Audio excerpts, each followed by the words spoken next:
এই তুই কি দেখে শুনে আমার সংসারে আসিস নাই? আমি গরিব, আমার ইনকাম কম, আমি তোর শখ পূরণ করতে পারবো কি না পারবো তুই এগুলা জেনে শুনে আসিস নাই? তোকে আমি ঠিক মতো খাওয়াইতে পারবো কি না পারবো, তোকে আমি দামি পোশাক পরাইতে পারবো কি না পারবো, এগুলা কি তুই জেনে শুনে আমার সংসারে আসিস নাই? তোর বাবা মা যে এই কথাগুলো বলে, এগুলা কি বলা ঠিক নাকি? তাই বল। আচ্ছা শোনো, আমি কি তোমাকে কোনো সময় কোনো কিছু বলছি যে তোমার ইনকাম কম, তুমি গরিব ফ্যামিলির ছেলে, এগুলা কি কোনো কিছু বলছি কও? আরে তুই তো বলস নাই, তোর বাবা মা তো বলে। প্রত্যেকটা কথাই বলতে গেলে তোর বাবা মা এই কথাগুলো আগে বলে। এখনো তোর সময় আছে। তোর বাপের বাড়ির বড় লোক মানুষ তোকে নিয়ে যায় নাকি অন্য জায়গায় বিয়ে শাদী দিবে, তোর বাবা মা এই কথাও বলে। এই বিয়া কি তোর বাবা মা ছেলে খেলা পাইছে নাকি? আচ্ছা শোনো, এ জায়গায় তো সংসার আমি করি, আমার বাপ মা কি করে না? তুমি আমার বাপ মার সাথে অমন করে কথা কও কিসের জন্য?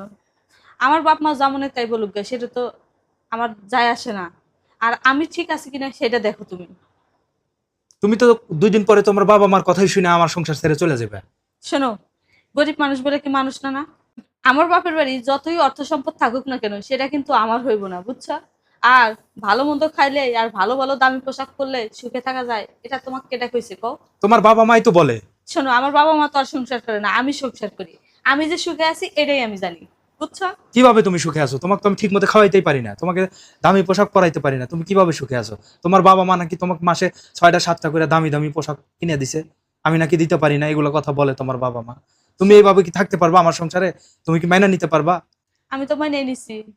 আমার সংসারের সুখ দুঃখ সেটা আমি বুঝবো। আর এটা তো আমার সংসার। আমার সংসারে যদি সুখ দুঃখ আমিই না বুঝি, অন্য কেউ বুঝবো? আর আমার বাপ মার এত কথা শুনে তো লাভ নাই। আমার বাপ মায়ের বাড়িতেও আমি যাবো না। কারণ যে জায়গায় আমার স্বামীর সম্মান নাই, সে জায়গায় আমার বাপের বাড়ি যাওয়ার কোনো প্রয়োজন নাই। আর অভাবে পড়লে বাপ মা আত্মীয় স্বজন সবার এসে না যায়, বুঝছো? আর আল্লাহ যেন আমাদেরকে এমন ভাবে সাহায্য করে, দেখবে একদিন ভালো পর্যায়ে যেতে পারবো। তুমি শোনো, যত কথাই বলো এটা আবেগ আবেগ দিয়ে বলতেছো।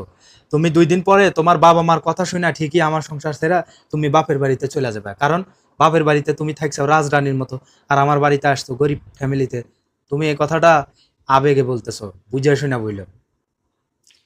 তুমি আবারও এক কথা ঘুরে ফেসায় আবারও কইতেছ। হ্যাঁ, সংসার আমি করবো, আমার বাপ মা না কিন্তু। আর ভালো মন্দ মিলে জীবন। আর শোনো, বাবা মার কথাই যদি শুনতাম তাহলে তোমার এই সংসারে আসতাম না। আর তোমার সংসারে যতই ঝড় তুফান হোক না কেন, সেটা আমি দেখবো। আমি কোনো সময় এই সংসার থেকে যাব না। এটা কি তুমি বুঝে শুনে বলতেছো?